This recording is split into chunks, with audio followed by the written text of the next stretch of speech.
Banyacyubahiro teraniye hano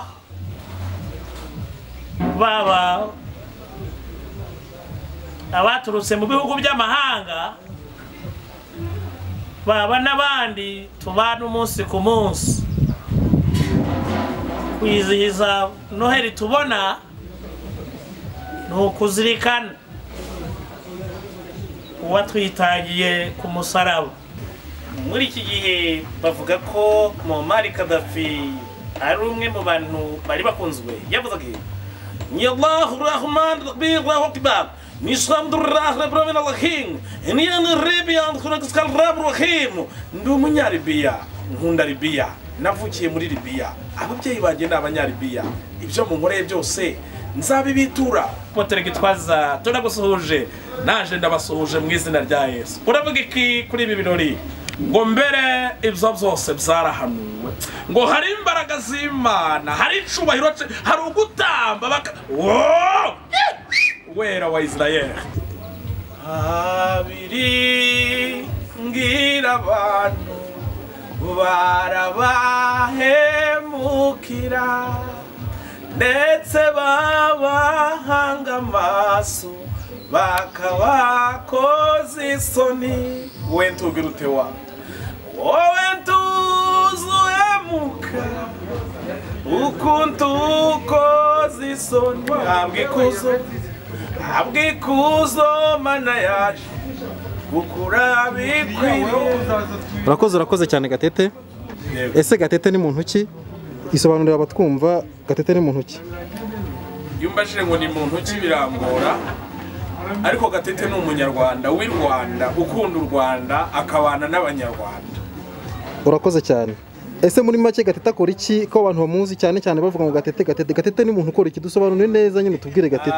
Gatete ahantu abantu bamumenyereye ni ukuba maso of ceremony mu bukwe cyangwa se MC umushinga jambo akavugira inka, ariko cyane mu kwigana amajwi y'abantu benshi nibo bavuga bati Gatete. Gatete se afite abana bangahe? Afite umugore ni ingaragu? Bese tubwire. Ibyo nabisezereye 2013. Mfite abana babiri, umukuru afite 7, umuto yagize umwaka. Bivuze ngo ndi umugabo ubatse byemewe n'amategeko. Urakoze cyane. Watubwiye ko uvugira inka cyane ukabigana n'amazina y'abahanzi bamwe na bamwe cyangwa abayobozi. Tunyuramo muri make nk'umuntu wakigana. Ni benshi ahubwo byaterwa wowe nawe ushaka, ariko ubundi ni benshi. Niba ari benshi ze Gatete nkanjye wenda umvishe ko mvuga ushobora kunyigana bigakunda. Tumaranye nk'iminota 20 byahita biza. Iyo mpano wabaraye kuhe Gatete? Ni impano nabonye 2006 mvuye mu rugwiro mu bana His Excellency yifuriza umwaka mushya. Nagezeyo numva uko atubwiye ijambo ryiza, nanjye ngenda kubana nari nsize ku ivuko Nyamagabe mbasubiriramo mu ijwi rye uko yavugaga, abana bakishima bati uzi ko ari byo koko, menya ko iyo talanya ufite, ubwo nabandi bose kajya gerageza nkabigana shibuka byaje. Ese Gatete byeba ko mu muryango w'umuntu hagenda havamo ibintu nk'ibyo ngibyo, haba ari umwe mu muryango w'wanyu ugeze ugerageza kwigana ibyo bintu akaba ari wabikomoye? Ntabwo mbizi nyavuka ndi ikinege, nta n'undi mvuga ngo yaba ari umuvandimwe bikomoraho, cyane ko ntagize n'amahirwe yo kubana na data igihe kirekire yatabarutse afite imyaka 6 ngo mubaze nimba hari undi, ariko iyo ugerageje kureba asanga ntawe. Uretse mu Rwanda wenda ugerageza kwigana abanyarwanda, hari abandi bantu bo mu gihugu cy'amahanga wigana? Ni benshi. Reka nguhe urugero. Muri iki gihe bavuga ko Muammar Gaddafi ari umwe mu bantu bari bakunzwe. Yavuze ati ni Allahu Rahman Allahu Akbar ni Alhamdulillah Rabbil Alamin ni Libya ndikuraskal Rabbul Rahim ndi umunyaribiya nkunda Libya navukiye muri Libya ababyeyi banje n'abanyaribiya ibyo mu nkoreye byose nzabibitura nzabikora kandi Imana ishobora byose izabitura.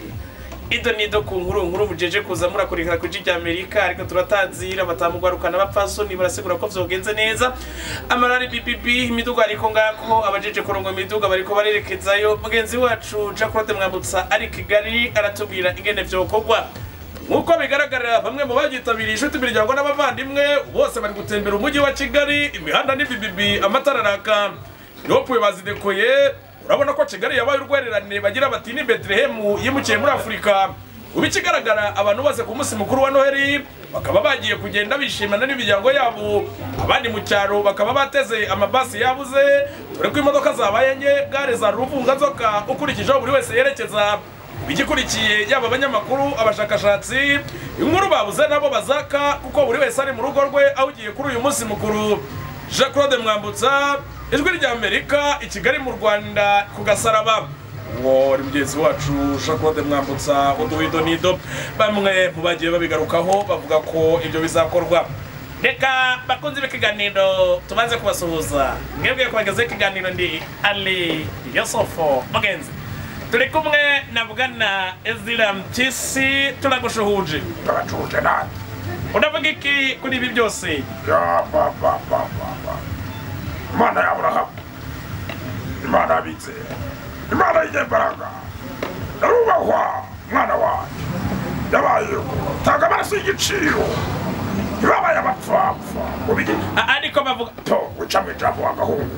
Wani Bwana Ezra Mpyisi, Dr. Apotre Gitwaza, turagusuhuje, naje ndabasuhuje mu izina rya Yesu. Uravuga iki kuri ibi birori? Ngo mbere ibyo byose byarahanuwe, ngo hari imbaraga z'Imana, hari icubahiro, hari ugutamba wera wa Israel. Nabo benshi rero ubwo guhayeho urugero muvandimwe. None se Gatete, twumva ko ujya bigana n'abayobozi bamwe na bamwe, ese haba hari umuyobozi ushobora kwigana muri uyu mwanya? Ni benshi, ariko ugatanga nk'ijambo rya Noheli. Banyacyubahiro teraniye hano,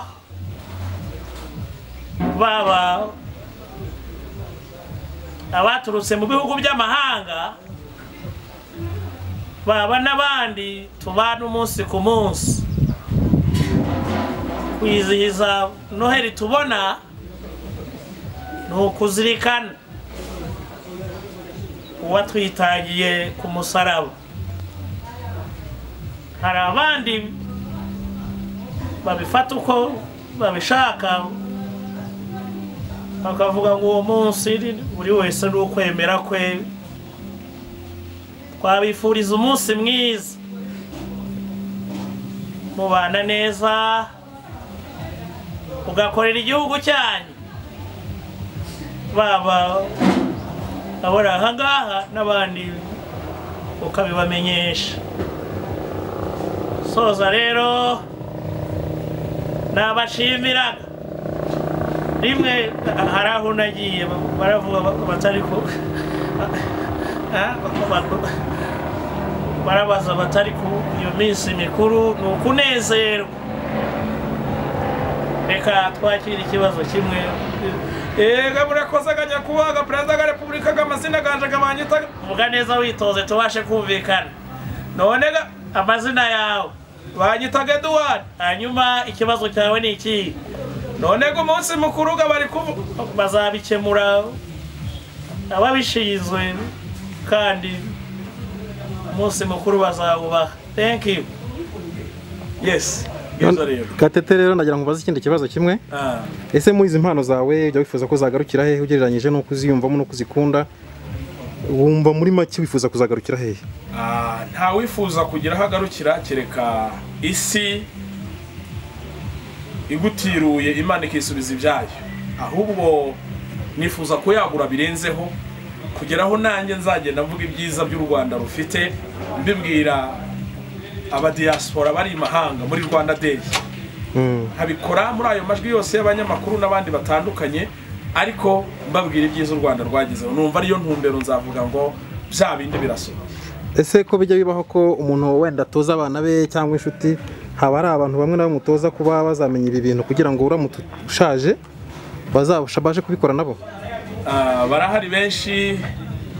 Hari aho dukorera hari ya Nyabugogo, ufite association yitwa Iriba ry'umuco nyarwanda, buri wese yumvamo impano. Ejo bundi Chita waramubonye nawe wigana andi majwi y'abantu, twagerageje guhuza imbaraga kugira ngo ibeta tala n'abana baje ukoze neza iryo jwi ry'uri muri ryigane, n'abana bavuge bati nanjye nzajya niganira kuko akora ibyiza.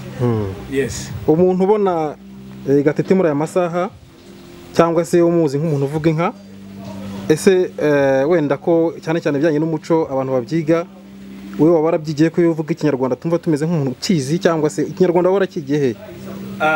Niga segonderi nayize mu Bigugu, Nyamagabe cyangwa se Gikongoro, indimi n'ubuvanganzo. Mu bihumbi 2000 nibwo nahigaga, rero n'izi ndimi n'ubuvanganzo noneho ariko nkunda gusoma.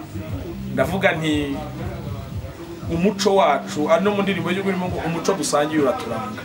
Uyu muco wacu utaducitse tugacigatira cya gicumbi cyawo nayanganza itari inganzwa dusasanura tudasobanya, n'abato bakura bumva ko ikinyarwanda gifite ireme. Kuko umuco ni iki? Ni imigenzo, imiziriro n'imiziririzo. Ibyo rero niwo muco wacu, niyo mpamvu ngukunda. Ese ubu Gatete ni umugabo w'imyaka ingahe? Ni umugabo ukunda kurya iki, ukunda kunywa iki, ukunda kagacupa, dore cyane cyane ko bikugaragaraho nayo matama? Tubwire muri make Gatete akunda iki? Gatete ni umugabo w'imyaka 29, navutse muri 90. Mu mafunguro nkunda ni ibishyimbo. Ibishyimbo ubimpaye byaba byonyine, byaba biri kumwe n'ibirayi bitogosheje, nibyo bintu nkunda. Mu bijyanye n'akaboga nta ukanga, nkunda inkoko, ifi ntuyimbwire. Hanyuma ikindi warumbajije gusoma gasembuye, nubwo ntasatiriye umusaraba nk'aba bandi bavuga bati twarakishijwe, burya gukizwa abantu niyo babimenya, nta muntu wimenya. Nkunda urwagwa, inkangazi, ibindi byose bigengwa n'izi nganda ntabwo mbikunda.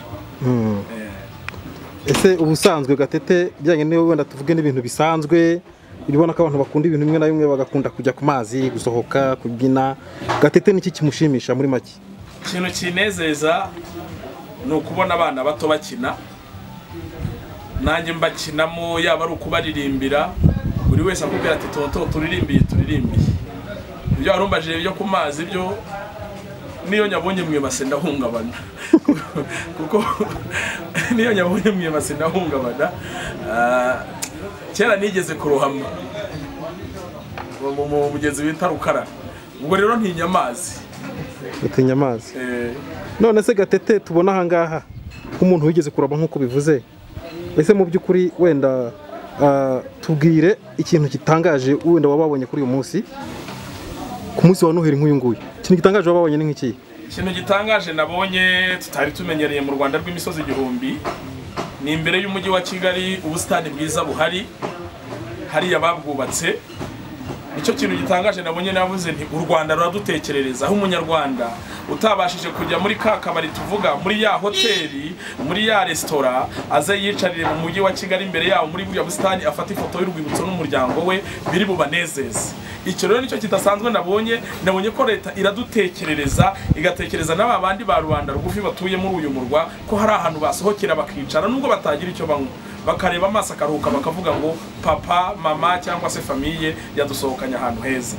Bashatse kugaragaza ko gusohoka si ukujya muri bare na restaurant, gusohoka si ukujya kuri ayo mazi bavugaga, n'iyi jaride kuyireba ubwayo, kuhicara ukaganira birakuruhura. Nicyo kintu cyanejeje uyu munsi.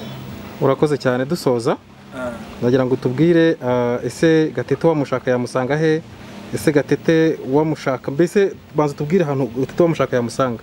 Ntuye Kimisagara, umurenge wa Nyarugenge, ubwo ni mu karere ka Nyarugenge, umurenge wa Kimisagara. Ni naho nkorera business y'ubucuruzi. Nyuma ya bya bindi byose ndi umucuruzi, naho mbarizwa, niho wasanga. Ubundi tukaba dufite biro y'iriba ry'umuco nyarwanda Nyabugogo, ku etaje yo kwa Karinda, ahitwa ku Nkumburwa. Naguciye mu ijambo, Gatete acuruza iki? Uri umucuruzi, curuza iki? Tubwira abanyarwanda ikintu ucuruza muri make. Alimentation iri mu iki nyine tusobanurire? Ni byinshi, ntabwo wabitondora ngo birangize. Ni ibiribwa, nido, yawurute, imigati, amajuice, nibyo biri muri alimentation. Urakoze cyane. Turagira ngo uhe message abanyarwanda kuri uyu munsi, cyangwa se inshuti zawe cyangwa umugore wawe n'abana, niba hari ikintu wabwira kuri uyu munsi wa Noheli abanyarwanda muri rusange. Icyo nabwira abanyarwanda, nababwira ngo uko Yesu Kristo yadukunze akemera kutwitangira, agakubitwa akabambwa, akageraho ajonga icumu mu rubavu hakavamo amazi avanze n'amaraso, nabo bakundane, dukunde u Rwanda, twebwe nk'abanyarwanda ntihagire ushaka kudutanya ngo atubibemo amacakubiri, ahubwo urukundo Yezu Kristo yakunze abari mu isi natwe tuba arirwo dukundana kugira ngo rya juru tubwirwa duhora twese dukumbuye tuzaribonemo. Ikijyanye n'umuryango wanjye nababwira ngo bazabane kandi kubana neza biruta byose, nibagira n'uwo bakosereza bamusaba imbabazi. Urakoze cyane Gatete, Imana iguhe umugisha. Namwe umugisha tuwusangire. Urakoze cyane.